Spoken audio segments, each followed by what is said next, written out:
Should I text my mother right now to tell her I'll call her in an hour? It's probably a good idea. Because Okay. she's going to fall asleep soon. Happy Mother's Day. Your son sucks. I'm going to edit this show now so I can put that in there. I've been thinking about her all day. Yeah, so just prepare to... It'll be great. It'll be perfect. Yeah, so just prepare to... Y'all motherfuckers don't watch us play throughout the year, to tell you the truth. I'm gonna be real with you, and I don't care if I get fined.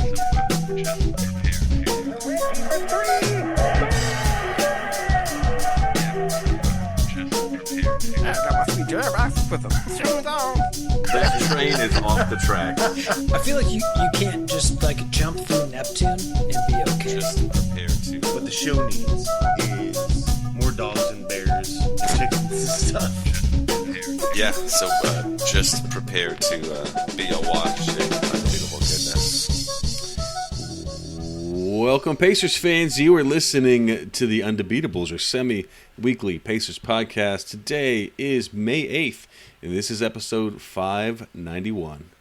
Coming to you from Indianapolis, Indiana. I'm your host, Joey Gaffrida, the man behind the dials and former season ticket holder. This show, we're going to discuss the playoffs. Plus, we got a stat of the week and an Undegooglable. Joining me this week are two of our three analysts, coast to coast, like buttered toast. First, from the high school home of Jameson Brewer, Silver Spring, Maryland, it's the doctor, Jason Triplett. What is up, Pacers fans? What is up, Undebeatables? Shout out to the Enforcer, who's not with us this week. Hopefully you're having fun. And second shout out to... my friends Adam and Rebecca, who celebrated their wedding last night. And I mean, they didn't have a wedding. They celebrated the fact that they had a wedding because they got married during COVID. So, but it was a good time had by all. Lots of good toasts and something I had never seen before. So the bride's little brother is a musician, and he wrote a song for his sister. Whoa. Which was like really good. It was like the style of a musical, and it was. He just brought the house down. It was intense. Yeah. He's taking the toast to the next level right there. Yes, for sure. Whew. And from where are you? You're traveling man. You're back in Asheville. I'm in Asheville in the void. In the void. He's our in-house bartender, mixing up the drinks in the crappy jingles. It's John, the natural Colson. What is up, Pacer Nation? What is up, Undebeatables? A quick shout out to all the mothers out there. We're recording on Mother's Day. Mom, I promise I'm going to call after the show. So. And if you don't, you just edit it out, right? I leave it in. This counts as me wishing her Happy Mother's Day, I think. Oh, yeah. There you go. It's a win-win. Yeah, I don't think that's going to work. Oh, I did also want to mention, to derail the pod before we even get started, you might notice on the feed right now that you're getting clip shows from previous eras. And everybody knows what that means. It means that there's a new clip show coming out. So I think the 1 to 50 and the 50 to 100 and the 100 to 150, I think, were unavailable on the iTunes feed at this point. So now you can have those again. I've re-released them. And by Thursday, you will have three more old clip shows and a brand new one. So shout out to clip shows. You could catch up on 5 years of podcasting in as short as 10 hours. Sweet. Nice. Yeah, Colson, do you know your namesake this week? The Natural? The Natural? Okay, so this is a nickname from a former Pacer, correct? It is, yeah. And I if you don't have any leads on this, I can give you the years he was on the team. Am I allowed to guess? Or no? Yeah, for sure. Absolutely, yeah. Yeah. Help me out here. I want to say this is like old ABA day stuff. Maybe Billy Keller or something like that. Nope, that's not a that good far guess. I back. like that. Not that far What back. about Vern Fleming? Nope, not that far back. Not even that far back. Okay. No. And I'll give you another hint, too. This may be my wife's least favorite pacer ever. Hansborough. Nope. She'd had no beef with him. No beef with Hansborough? I mean, no, he was an energetic young man. Sure. I like bulls. His tenure was from the 2006-07 season to the 2010-11 season. Oh, okay. He was around for a while. Right before we started podcasting. Mike Dunleavy. Ooh, It's good Dunleavy. guess. Yay! The natural. The natural. That's his nickname. Wow. Is it because he was a white guy that hit balls into the lights or something? I Yeah, don't know. exactly. He broke all the lights. Maybe he just really liked that movie. I don't know. It wasn't because he was gifted. I mean, he was in the NBA for a good while. Oh, man. So was his dad. I mean, I think it was nepotism more than anything. That's all I'm saying. I'm not here to argue nicknames. I just call them as I see them, you know? Why does your wife hate Mike Dunleavy so much? You know, I think it was, well, the team was bad at the time, and when he left, so I think it was more that after he left, he was, like, particularly crappy to, like, play against, and he was, like, he did crappy things to our players, and, like, it seemed things that were, like, out of the ordinary, you know, bad fouls and just a lot of jawing against the Pacers. Really? Okay, and so he had bad taste in his mouth after playing. that's what it seems like. Yeah. Didn't he score like 25 points a game for us though? He was like legit. He had a pretty good run for the Pacers. While I mean, the team was only winning 30 games a season, but you know. No, actually, he topped out at on the Pacers. He topped out at 19.1. So, Okay. but he's still a respectable number. But for his career, 11.2 was his PPG. I remember I was living in Santa Cruz when we made the trade for Dunleavy and who was the other guy? Troy Murphy, right? That's right, with Golden State. Yeah. My friend Jenna was a Warriors fan, and so she gleefully printed out the like ESPN.com report and put it on my desk, and was like, like, ha ha ha ha ha, you have Mike Dunleavy now. Yeah. and Troy Murphy, who was also a peach, wasn't he? And we gave up. Was that was Steven Jackson and Al Harrington, right? Yeah. Oh man, God, that was trying to fix the brawl. I'm not sure we did the right move there. All right, team. So, well, before we get into the show, and I think this probably will become a recurring segment, the Mike Dunleavy pre-show discussion. But after that, we wanted to remind listeners they can support us, the longest-running Pacers podcast, heading over to patreon.com/undebeatables. You can support our show for as little as $1 per month. I know one of the perks, if you like the clip shows, one of the perks is Colson has been posting in our patron-only area of Slack. He says unedited, but it's somewhat edited clip show. It's the audio file that he trims into its final beautiful form. But right now it is 2.5 hours, something like that. Yes, I was trying to find a nice way to say it's 2.5 hours. But if you like listening to it's the longer shows, than Avengers Endgame. Yeah. But we've no, got those there. when the and that's the thing, right? Do you have to pay $5 to get on Patreon? Normally, but Yeah. for Well, I recommend everybody do it because you could have already had the clip show last week. Yep. And the Snyder cut version, right? The uncut version. Can brag to your friends and coworkers that you've already heard the upcoming show. I guess if you'd listened to the previous shows, you'd also would have heard everything too. But I think I'm kind of arguing against supporting us. I'm going to stop talking about that. No, it's about the artistry that I put in mashing all It's of true. those sound clips together. Joe. It's true. There's a lot of inside jokes in there within itself too. It speaks to itself as well as previous clip shows. So if you want to be in the know, That's how give you it get a there. go.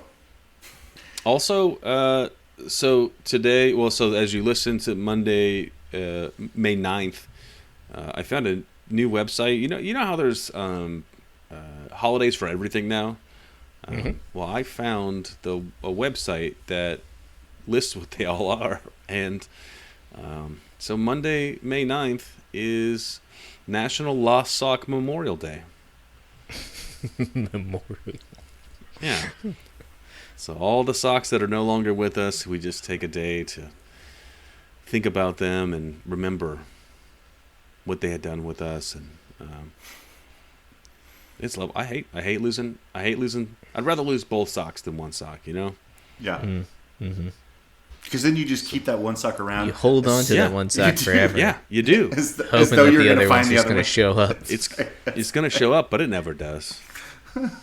It never does. It rarely does, and that's the thing. Because sometimes it does, not often. If it never a lot of worked, times I would it's just in toss in it. the fitted sheet. I notice it'll get caught in that little elasticy area of the fitted sheet. But sometimes you will just put your sheets on and with the sock in there and not even know. So Crazy. anyway, R.I.P. Lost Socks.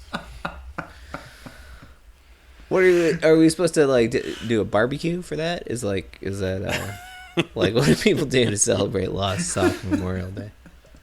Yeah, I think a barbecue is probably good. I think the most important part is just being with your loved ones. I think that's what it's about. Sure. Say a few words over dinner. Yeah.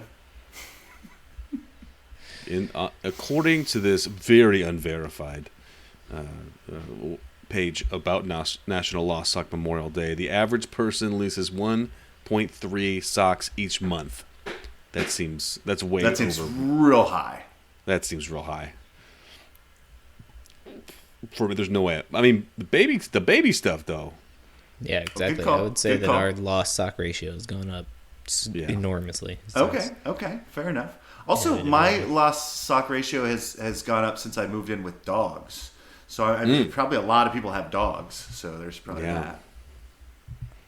All right, I'll take 1.3. I was thinking like 4 a year, but whatever. With babies, dogs, yeah, I'll accept it. This Well, if you accept it, unverifiable. If you accept Random it, number. we will move on to the next segment. We do. So we're here, of course, to talk about the NBA playoffs. They are marching on. At 20 minutes in, we're gonna 20 start minutes talking in, we'll start basketball. talking about yeah. Listen. There's socks. Socks are important to we got to give the people what they need, and it's the information. So the playoffs, as I said, moving on. The Western Conference, pretty interesting. I think the Phoenix and Dallas, as of today, series is tied 2-2. Luka putting some work in and getting the series all tied up. He had a pretty Luka's just been phenomenal in this series. Last game, Chris Paul fouled out like 9 minutes left in the game. So he's been an important part to that team, and that's for any team that's a red flag for me. If Chris Paul is a major part of your team, then back to the drawing board. But it's a 2-2 series. So I don't think anybody was thinking very highly of Dallas in this matchup. Jason, do you think the Mavs got what it takes to finish this off, or is Phoenix just truly the better team and they're gonna run away with this? I think Phoenix is truly the better team, but I've been impressed, I guess, with Dallas's ability to hang in these games and make it competitive. I didn't see Game 4, but it looks like from the box score that basically Dallas came out and hit a flurry of threes, and Phoenix couldn't recover, basically. I mean, the impressive thing is that, when we talked about this series, we were like, well, Doncic is going to have to score 50 a game for them to be competitive, and he hasn't. I mean, he's been doing Doncic things, but he's been, scoring high 20s, low 30s or whatever, and Dallas has still been effective. Now it's a 3-game series, and, this is why you play the 82 games. Phoenix gets 2 of those games at home, so I fully expect Phoenix to pull this out. I thought it would take 5 games, but it looks like it might go the distance at some level.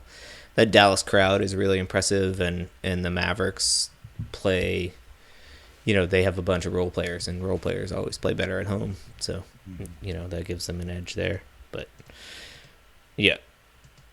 Doesn't help losing Chris Paul for 9 minutes of the most crucial quarter of a game. Yeah, he tends to be their closer. So, I think one of the things that I assumed was that Phoenix was going to be able to defend the 3-pointer, and that's why I picked in 5 or 6 or whatever I picked. I might even said sweep, but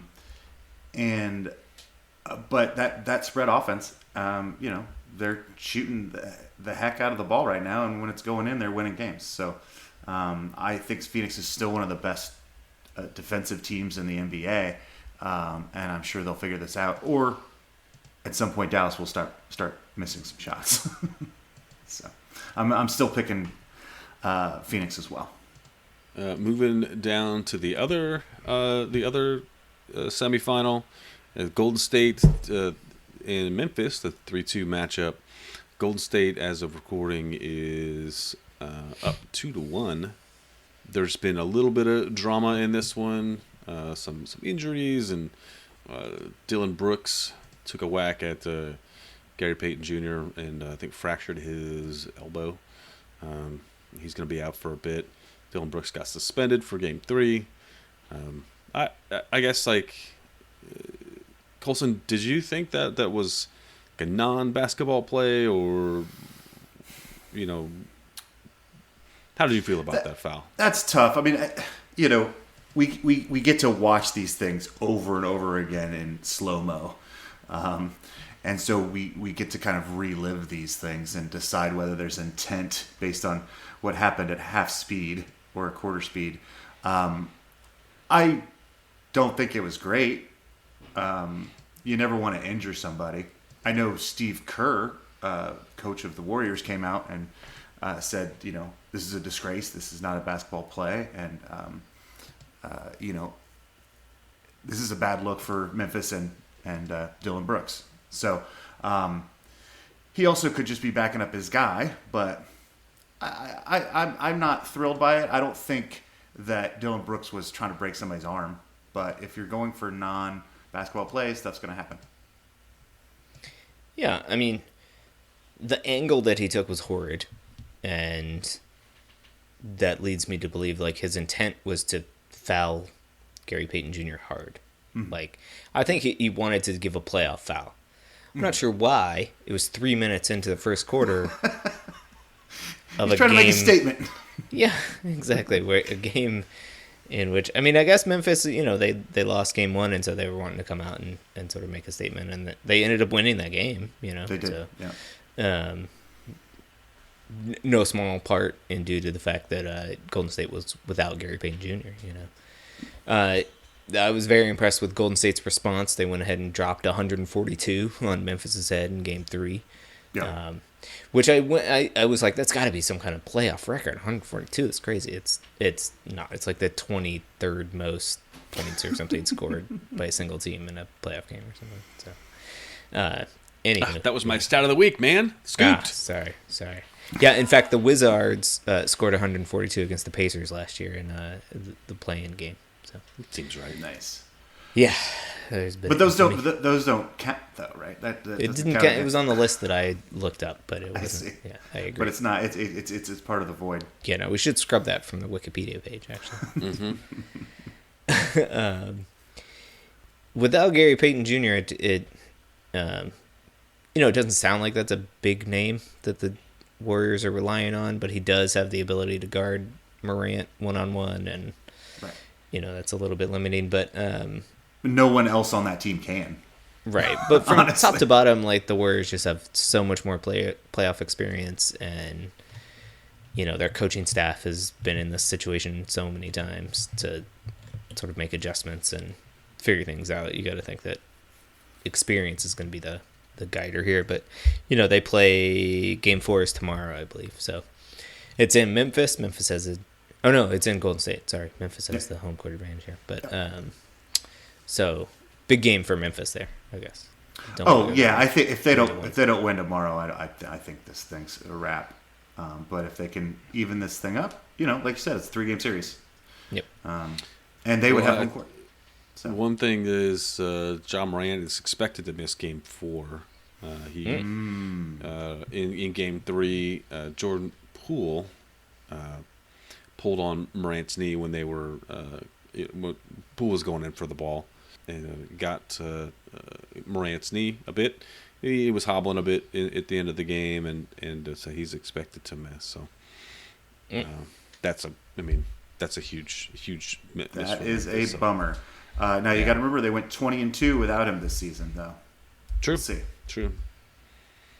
So, are you saying take all your savings and put it in on the Grizz?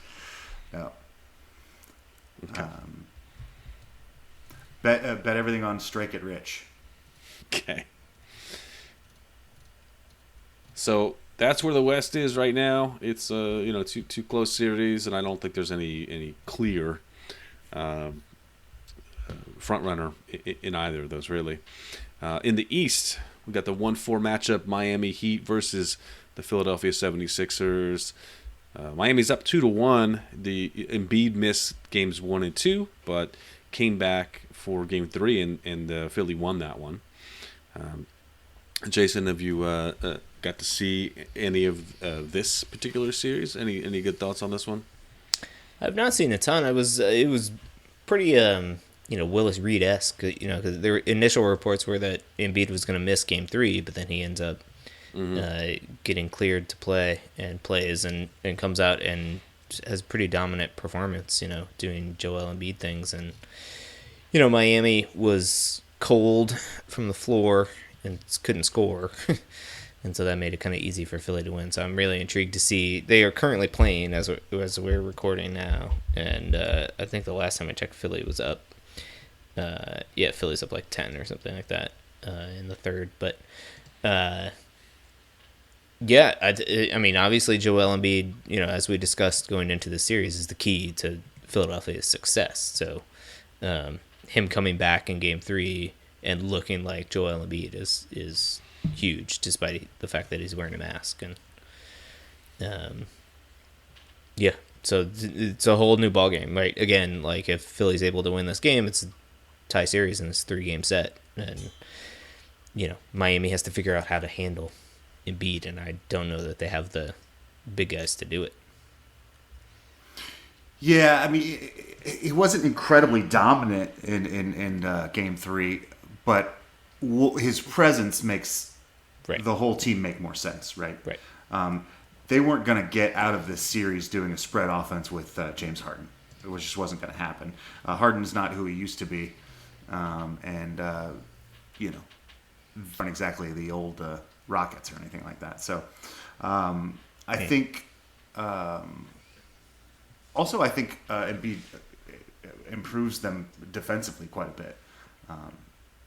Huge. So it takes away a lot of what Miami was doing, but going to the basket and things like that. So I called this one a sweep. I didn't think there was any chance that that Embiid was going to come back and make that kind of impact. But I think I did underestimate what his presence does for the entire team. So not just what he can do individually. Mm-hmm. It takes a lot of defensive pressure off James Harden. I think that's where it all goes. Right. Definitely cleans up a lot of his mistakes. Right? Yeah. All right, in the last quarterfinal or the semifinal is the 2-3 matchup, Milwaukee versus Boston. Milwaukee is up 2-1 in that one. This one, Boston was looking. They got punched in the mouth, game one, but they responded nicely in game two, winning handily, and now Milwaukee took game three in a tight one, but just 103-101. Colson, Jaylen Brown's looking great, and Giannis is looking ridiculous. That's what he does. Giannis is about 31, 11, and 9, averaging in these first three games. How you feeling about this one? Are the champs going to take this one down, or is Boston going to get a nice counterpunch in? Boston's so deep, and they've been, I think I keep saying this, a top 5 offense and a top 5 defense by the end of the season, and that kind of stuff is get you to the finals. And so I'm still picking Boston in this, but I thought they had enough guys to throw at Giannis. But what I'm learning very quickly, and not learning, being reminded of the fact that Giannis Antetokounmpo is the best basketball player on the planet, and that's why they won a title last year. And there's no reason why they can't win one again this year.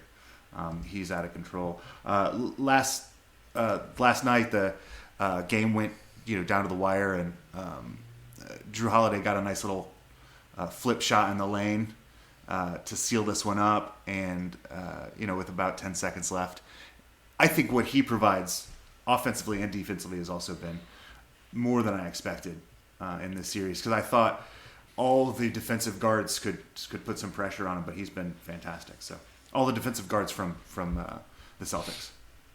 Yeah, obviously with Middleton out, they got to lean on Holiday for some more scoring, and he's been doing that. 25 from him in game 3. But that being said, Boston was right there. They had to rally, I think, from pretty far back to make it competitive there. But yeah, to me, like if Boston starts making threes, this becomes a whole different series. I feel like they've been kind of struggling. But yeah, the one game they won, they hit quite a few threes. Right, exactly, right. So we'll see. Again, game 4 is on Monday, I guess. So yeah, I think this is a very compelling series. That's one thing I can say. I think all of the series are, even if they, to me, some of them didn't look as interesting as they have been.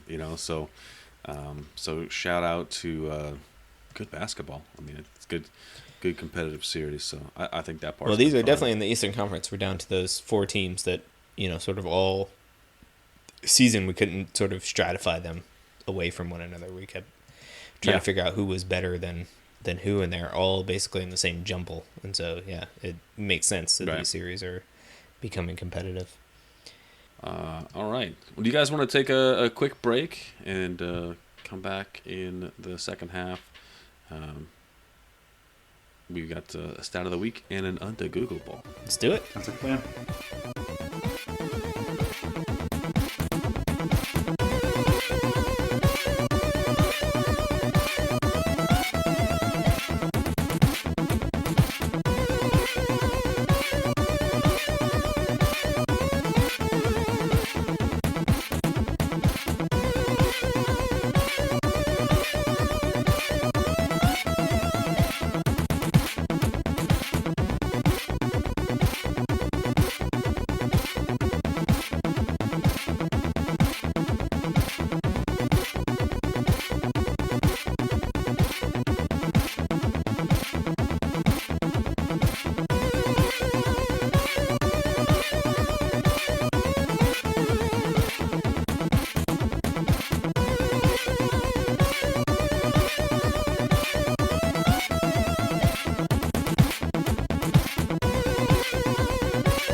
All right, we are back from the break. We got Stat of the Week and, of course, an Undegoogable. And reminder, if you need a question answered, if you need something Undegoogled, you can hit us up. Hit us up on Twitter. Send us an email. Shout out at theundebeatables.com. If you are on our Slack, hit us up there. We'll find a way to get the information to us, and we'll find a way to get you the answer that you need. You also That's what we're here for. take suggestions on Stat of the Week. You're pretty selective, but you do take I am, yeah. mail-in questions. Also, if Mail-in you stats. for both the Stat of the Week and for Undegooglables, if you send me your questions as a note on a Venmo transaction, I will take those as well. That's a real quick way to get my attention. Sure. For sure. To get it on air for sure. Joey, Stat of the Week! So you guys ever you're driving on the highway? Colson, I know you would do a ton of driving. I do. A lot of driving. More than the average bear. Yeah. But we've all taken lots of highway trips. Jason, you and I drove out to West Coast one time. It was a good trip. Yep. Good trip. You guys have seen those those sort of LED signs above the highway. That some of them, there's lots of things on there, but sometimes they'll tell you the crash statistics, saying so many people crashed, so many people died this year on the road. Well, there's a new study out that's saying something that actually may be leading to more crashes and more deaths on the road. Can you guys guess what that might be? Those LED signboards. Absolutely, of course it is. So there was a study done in Texas.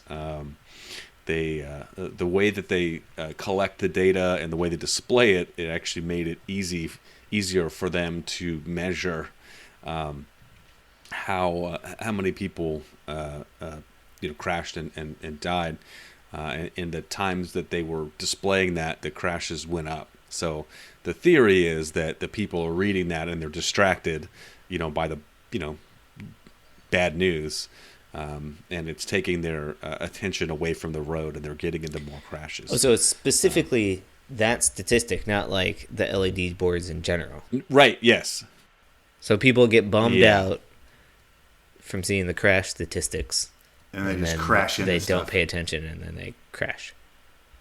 So the sort of control with this was they had the same signs that did not display the death toll, and there was lower deaths, like when it was just other information.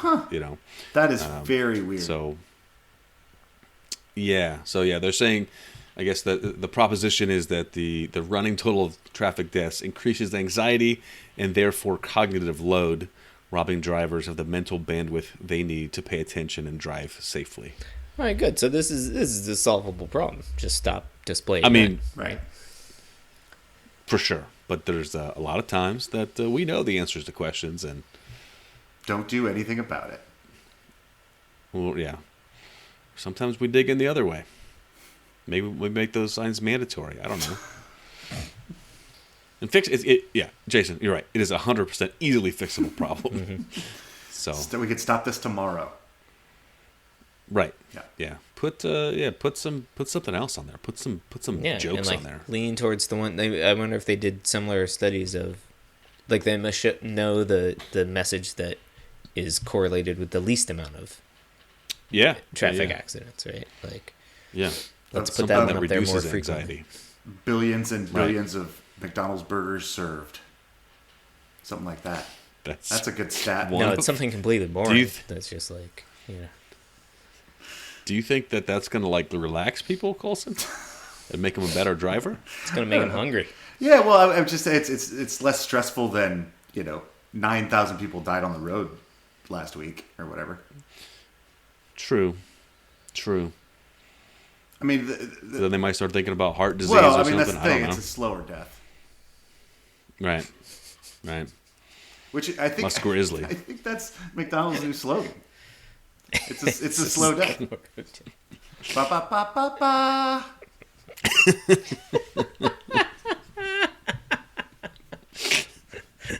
All right, Coulson, that was a bummer of a stat, Yeah. and I hate to do that, but here we are. So, do you want something that's going to cheer you up? Yeah, hook me up. That's something that's not like, something that's not depressing. They all end up being depressing, right? Well, not at first. Well, so here's what I'll do. I'll start with something that's kind of sad, and maybe it won't end up being negative, right? I'm gonna Perfect. Yeah, we'll figure it out. I think this is flawless theory here.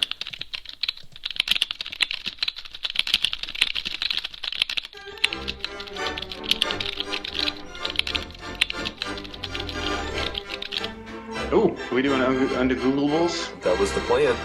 Super excited. You told us we had to, so. We said we signed up for it. In the end, it's going to be better and more true than Google can give you. Sick as a dog. Where do we get sick as a dog? Why are dogs sick? When I feel sick as a dog, what does that mean? I mean, I always think it just means you feel really sick. I mean, I don't know. I mean, nothing specific, but it's just saying, hey, I feel very terrible. I feel terrible. I don't know, Jason. Do you? Yeah, I don't know. Dogs are, they get the worst of it. If you're, not pulling your weight, you're dogging it. Oh, sure, good call. I feel like it's just a derogatory term for, a lower form of humanity, right? Is a dog. I keep hearing like men are dogs. I hear that a lot. Mm-hmm. From your wife. From your wife, right? Yeah, I don't know. No idea why. Sure. I do know that. You know how the side effect of lots of drugs is like vomiting or nausea or whatever. Mm-hmm. Mm-hmm. One theory is that because they are tested on dogs at some point, and dogs have a very robust vomiting response or whatever. So their strategy is to just eat everything, and then if something's not good, they just throw it up or whatever. So they throw up, let God sort them out, in response to everything, basically. So, so maybe that's part of where it comes from. Like they always are. Oh yeah, sure. Dogs do get sick quite often, and they'll eat grass to make themselves throw up and stuff like that. Yeah. Yep. Okay. I like that. They'll eat some dogs will just eat anything that'll go into their mouth. Well, 98% of dogs, I bet, will eat anything. Like I said, that's where most of my socks go, I think. Right. Exactly. Now, and also it does suggest that getting sick is sort of a way that we think about throwing up, right? Mm-hmm. Instead of just like I have a fever like a dog, like maybe it is about vomiting. Sick as a dog. Mm. Do we think this goes back to like I don't know, this seems like a sailing thing or something like. Isn't it always sailing? I was going to say it was horse racing. It's one of the common ones. And you can imagine that, I don't know if they took dogs on sailing vessels or whatever back in the day, but maybe they did, and maybe dogs were particularly always sick. They don't have good sea legs, so they were always sick. I see. That's a really good guess. So I don't feel like dogs are gonna ever feel at home on the sea. Yeah, but it's also not a common image of a dog on a boat. Yeah, I don't have any of that in my head. So I don't think that's likely. But at one point, the major way of transportation, to go places was by boat. And so if you had to move your dog from Europe to America, or whatever, you got to bring your dog. Mm. I'm sure it happened. So when do you think this term or this phraseology came about? Well, if we're going with traveling by boat, I'm going to go the 1500s. Well, we're not necessarily going with that. I'm saying, what is your so idea? If we're going with boat, I'm going to go 1500s. But okay. I think it's Mark Twain. Oh, okay. So, wait. Oh, okay. I think he came up with the phrase route, "sick as a dog." So you don't think it's 1500s? I'm just saying, if it ends up being the boat, I'm guessing 1500s, and if it ends up being Mark Twain, I'm guessing when he was alive. What do you think, Joe? Do you think this phrase goes back something a long time, or is this a newer? I mean, I feel like it's. What about Shakespeare? Yeah, it's often Shakespeare. Does this go back to the dog bite thing? Or the hair of the dog? Yeah, or like a rabid dog. Yeah. And what was the hair of the dog? That was like super old. That was like Rome, wasn't it? I believe so. Yeah. I don't remember. We've done too many of these. I know. I'm pretty sure that went all the way back to Rome, though. I'm pretty sure the sick as a dog thing. And they would put the hair of a dog in the bite wound. Right. Mm-hmm. So okay, I'm gonna change my mind and I'm gonna say it's Roman. We're going back to the Romans. Yeah, I'm guessing it's 50 BC. Yeah, I mean, it definitely seems like something that would come from a time where dogs were less integral to the family unit or whatever. You know what I mean? Like dogs are just running around rampant in the streets of like eating spoiled food or something and like that. Eating spoiled food and yakking up everywhere. Yeah, I'm going with that. That's what I think. Okay, so you've got London in the 1600s. Yeah. Okay. Potentially Shakespeare is the first one to write. Sure. But. And then Joey, what's your guess before we look this up? I mean, that's what I'm saying. I think I'm kind of in the same. You're kind of Shakespeare spot. Okay. Yeah. I feel good about that. I think we've got 3 solid guesses here. We'll see what happens. We got a leg to stand on. I'm seeing from the idioms.com that dog was considered an undesirable animal in the 17th century, so much so that there are a lot of phrases which refer to them negatively. Tired as a dog, dog in the manger, down to the dogs, dog's breakfast, dirty dogs. Never heard of half of these.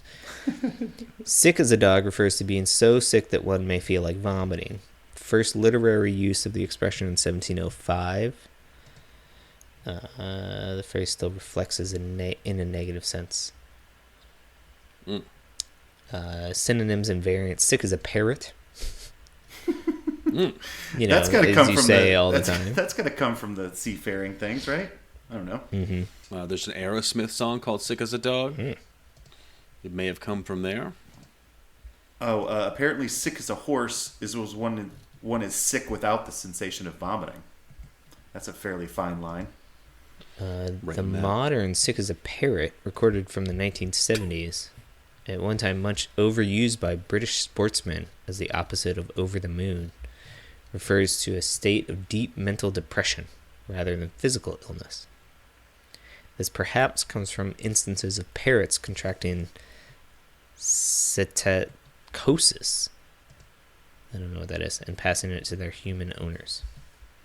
I'm also seeing some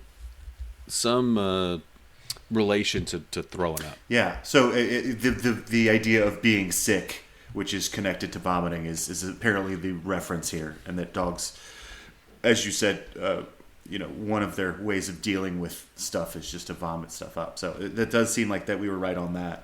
And it also looks like 1700s London, which I think is kind of what you were saying, Jason. At the time, dogs were not seen as human companions, often lived off the street and ate spoiled food and died naturally outdoors. So I think Jason wins. I'm not sure where you thought that one wasn't going to be depressing, but but we nailed it. We nailed it. Regardless, we're pretty good at this thing. Yeah, I'm seeing actually maybe here it goes back to 1592 even. Oh, really? In Harvey's Works, whatever that is. Oh, Harvey's Works. Mm-hmm. You know. Well, that one's always been on the tip of my tongue. I never guess it, but I mean, it's always there. You know? That's another. We talked some of these phrases. Your dog tired. Mm-hmm. Mm-hmm. Right. Dirty dog. Yeah, I'm seeing a lot of dogs were, dog. Dangerous disease, vectors basically for a long, long time. You sly dog. Mm-hmm. It's a good one. That's a good though. Generally. Well, there you go. Boy, I love the internet. So one person asked, "What is the origin of the phrase sick as a chip?" And the response was, "Never having heard it before, I can only assume the origin is you." Oh, I'm now seeing the same stuff as you. The 1592. It looks like it was the first time in print that we can find. And they spelled sick, S-I-C-K-E. Yeah, because they're British, so they just throw extra vowels in unnecessarily. Right. Hello, Governor. Alrighty, well, we'll be back with you next week. Colson, you're dropping. What are you dropping on Thursday? The newest clip show, which would be 251 to 300. Oh my goodness! I know. You actually, if you are on iTunes right now, you actually can't go back to 300. Only on Stitcher and Spotify, I think, can you do that. So, so this is a way to catch up if you've not, not heard those episodes. Nice. So, and what does that cost? What's the pledge level? That's free. If I know, that's outrageous. I know. If you would like to hear it now, like immediately, like I said, the Snyder Cut version, the 2.5 hour version, you can get on. You just pay us $5 a month, and you'll be hanging out with us on Slack. Boy, that sounds like a good deal. Yeah, I'm probably gonna do that right now. You can send some Colson some DMs. You can send us your Undegoogable questions and I will accept stats of the week. He's not necessarily going to use them, but he'll accept them. Oh no, for sure, absolutely. In fact, one of my stats of the week is what percentage of other people's stats that I accept. It's low. Low. Unless it's attached to Venmo, then it gets higher. Right. Then that gets a more thorough read. Money talks. That's all I'm saying. Hi, money. On that note, Get the hell out of here. we are getting out of here. Thanks for hanging out with us in this off season for the Pacers. But hope you're still enjoying playoff basketball. There's some good stuff out there, so keep watching that. WNBA is rolling now, so if you got a dog in that fight, I wouldn't just keep using the word dog now. So we'll be back with you next week. Until then, like I said, hit us up on social media. We're on Twitter at Undebeatables. We're on Facebook.com/Undebeatables. We can accept email. Shout out at theundebeatables.com. There's a website on our website. There's a contact form there. You can use that to send us a message, and the website /store. You can buy a Smedium t-shirt. For a once and always coach, Bobby Sicklener. Turn out the lights, the party's over. And the architect Donnie Walsh, by the way. Probably a NBA lottery app, I'm assuming. Yeah, that's probably true. And they're gonna know before they even show it on the thing. People are gonna start tweeting it out. They know now. They've already decided. Conspiracy theory. But if we win the first pick, then that's not a conspiracy, right? But if we don't, then it's big. Big NBA is trying to keep the Pacers down. Yeah, that's exactly how conspiracies work. Yeah. Yep. Good to know. Well, we know OKC's not getting it because they don't want to reward tanking and accumulating draft picks. Detroit got the number 1 pick last year, so they probably won't get it again. Right. Houston is, not a paragon of NBA awesomeness lately, so we got a good chance, I think. Okay.